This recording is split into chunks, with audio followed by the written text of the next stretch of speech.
Hello guys, good morning তোমাদের সবাইকে। রাধে রাধে বন্ধুরা, তোমরা সবাই কেমন আছো? আশা করি ভালো আছো, আমিও খুব ভালো আছি। তো সকাল সকাল ঘুম থেকে উঠে আবারও ব্লগটি শুরু করলাম। তো তোমাদের সবাইকে আবারও রয় ব্লগে ওয়েলকাম জানাচ্ছি। তো আমি বাপের বাড়ি থেকে বাড়িতে চলে এসেছি। আবারও আগের মতন আমার সংসারের কাজের ভিডিও তোমরা দেখতে পাবে। ব্লগটি তোমরা দেখতে থাকো। তুমি যদি কয়েকদিন বাড়িতে না থাকো তা তোমার বাড়িতে সংসারের যা পরিস্থিতি হবে, তুমি বাপের বাড়িতে যতটা রেস্ট পাবে বাড়িতে এসে তোমার তার থেকে বেশিও কাজ করতে হবে। তো সেই অনুযায়ী দেখো বন্ধুরা, আমার বাড়িতে সব ডুবেই আছে, সব পরিষ্কার পরিচ্ছন্ন করতে হচ্ছে। সকালে উঠে বিছানাটা গুছিয়ে থালা বাসনগুলো আমি মেজে ধুয়ে নিচ্ছি।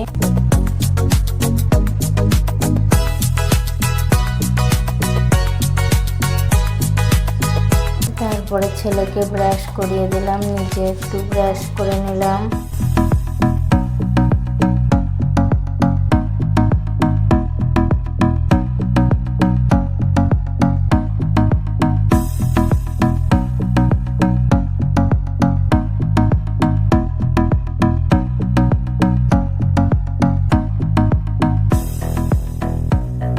জানো তো বন্ধুরা, আমার সোনা বাবার শরীরটা খুব একটা ভালো নেই, একটু জ্বর জ্বর ভাব আছে।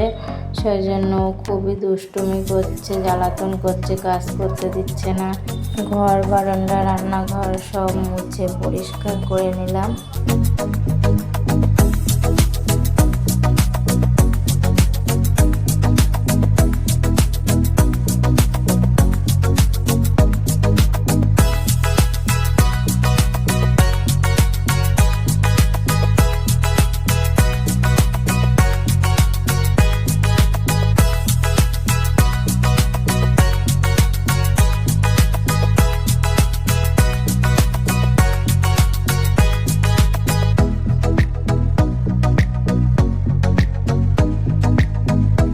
ফাইনালি আমার ঘর বারান্দা রান্নাঘর সবই মুছে সব কিছু মেজে কমপ্লিট হয়ে গেছে। দেখো সোনু বাবার স্নান হয়ে গেছে।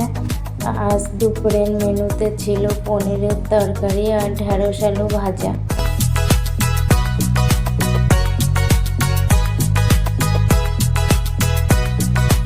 সোমবারে করে যেহেতু আমরা নিরামিষ খাই, তার জন্য আবার একটু সবার জন্য দুধও আনা হয়েছে। দুপুরের পরে ছেলে ঘুম থেকে উঠলে ছেলেকে একটু দুধ মুড়ি খাইয়ে দিচ্ছি।